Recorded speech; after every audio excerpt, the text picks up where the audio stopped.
नमस्कार दोस्तों। Global affairs में आप सबका बहुत ही स्वागत है।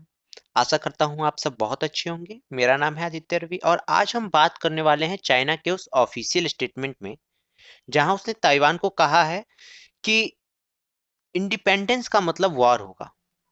ये बहुत ही बड़ी स्टेटमेंट है और वर्ल्ड मीडिया इसे बहुत एक्सटेंसिवली कवर कर रही है। आप देख सकते हैं यहाँ पे बीबीसी के आर्टिकल को जहाँ पे उसने लिखा है China wants Taiwan independence mean war as US pledges support. आगे बढ़ते हैं। अगर आपको यह वीडियो पसंद आए तो इसे लाइक करें और अगर चैनल पर नए हैं तो सब्सक्राइब करें। क्विक डेली न्यूज़ के लिए आप हमारे इंस्टाग्राम पेज पेंटागन अफेयर्स को फॉलो कर सकते हैं। चलिए अब हम इस टॉपिक का एनालिसिस करते हैं। लेकिन इस टॉपिक को अच्छे से समझने के लिए हमें इसके पहले आपको एक ब्रीफ में आपको बताता हूँ ताइवान के हिस्ट्री के बारे में। आपके सामने जो फोटो है वो है चियांग काई शेक की। ये थे आपको पहले यूनिफाइड चाइना के लीडर। आपको पता होगा कि 1949 में कम्युनिस्ट ने पूरे चाइना को कंट्रोल में ले लिया था। लेकिन आपको मैं ये दिखलाना चाहूंगा कि पहले जो चाइना का बॉर्डर था वो कुछ ऐसा था जहाँ पे आप तिब्बत को देख रहे हैं वो चाइना का पार्ट नहीं था, वो अलग था। और ताइवान उस वक्त चाइना का पार्ट था। और ये पूरा जो है ये था रिपब्लिक ऑफ चाइना जिसको रूल करते थे चियांग काई शेक। लेकिन वर्ल्ड वॉर 2 खत्म होते ही यहाँ देखा गया कि चाइना के अंदर एक कम्युनिस्ट रेवोल्यूशन स्टार्ट हो गया मॉक लीडरशिप के अंदर।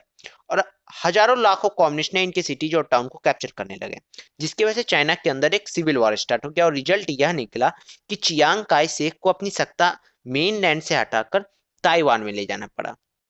और इस तरीके से सामने आया दो चाइना, एक जो पहले था चियांग काय शेक का, फिर दूसरा जो कम्युनिस्ट रूल चाइना है। और खास बात यह है कि अभी यह दोनों कंट्रीज कहती हैं कि यह है मेन चाइना।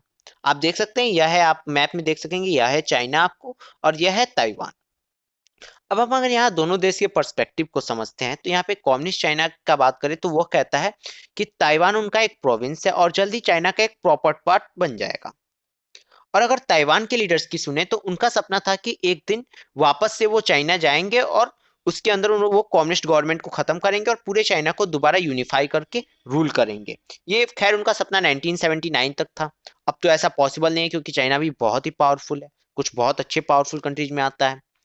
लेकिन अब हमको यहाँ पे देखना होगा कि चाइना का, ताइवान का सॉरी, अब क्या स्टैंड है।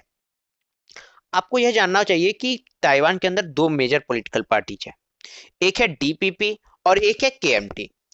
केएमटी कहती है कि हमें चाइना को वापस से कब्जा करेंगे और चाइना को दोबारा यूनिफाई करेंगे। जबकि डीपीपी का कहना है कि अभी के लिए हमें ऐसे करना चाहिए कि हम खुद को फॉर्मल इंडिपेंडेंस का साबित कर देते हैं और हम ग्रो करते हैं।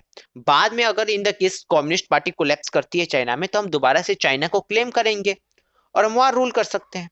और यह आइडिया जो अभी है डीपीपी का, वह अभी बहुत ही ज्यादा एक्सेप्टेड है ताइवान में। यहाँ पे एक चीज हमें ध्यान देना होगा कि आखिर इतने साल के बाद ताइवान यह क्यों करना चाहेगा, स्पेसिफिकली इसके इंडिपेंडेंस का मतलब क्या है, उससे उसको क्या फायदा होगा और इस पॉलिसी से चाइना इतना गुस्से में क्यों है। तो अगर आप ध्यान दें तो कम्युनिस्ट पार्टी ऑफ चाइना जो है वह भी खुद को मेन चाइना कहता है और लगभग हर एक कंट्री से वन चाइना पॉलिसी पे एग्री करा लिया है, जिसकी वजह से ताइवान का कोई भी फॉर्मल डिप्लोमेटिक रिलेशन नहीं है कंट्री से, जैसे कि इंडिया, यूरोपियन कंट्रीज या फिर यूएसए से। लेकिन इसके बाद कि ताइवान खुद को एक चाइना ना कहकर ताइवान कहेगा तो इसको एक्सेप्टेंस जो है ऑल ओवर वर्ल्ड में आसानी से मिलेगी, क्योंकि वह खुद को चाइना ना कहकर ताइवान कह रहा है और वन चाइना पॉलिसी इससे सेटिस्फाई भी हो जाएगी कि उन कंट्रीज को यह मानना होगा कि ये चाइना है ही नहीं या कोई और कंट्री है। तो इससे होगा क्या कि ताइवान अपने ऑफिशियल रिलेशंस, डिप्लोमेटिक रिलेशन दूसरे देश से कर सकता है, वो अपने ट्रेड रिलेशंस को बढ़ा सकता है और अपने देश को ग्रो भी कर सकता है।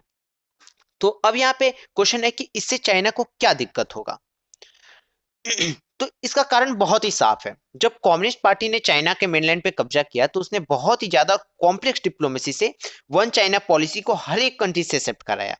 और इस ताइवान के एक स्टेप से चाइना के 40-50 साल की मेहनत पे पानी फिर जाएगा और उसे फिर से दिक्कत भी होगा इनफॉर्म कि वह अपने साउथ चाइना सी को कंट्रोल नहीं कर पाएगा। उसे अब फिर से ताइवान के लिए कोई नया डिप्लोमेसी निकालना होगा। और दूसरा बात कि वह जो साउथ चाइना सी में कंस्ट्रक्शन कर रहा है वो डायरेक्ट अब उसे उतने अच्छे से मैनेज नहीं कर पाएगा। अब आप यह तो समझ गए होंगे कि आखिर चाइना इतना एग्रेसिव स्टेटमेंट क्यों दिया। लेकिन आपको यहाँ पर एक साइड और देखना होगा, वह है आपको पर्सनल बेनिफिट।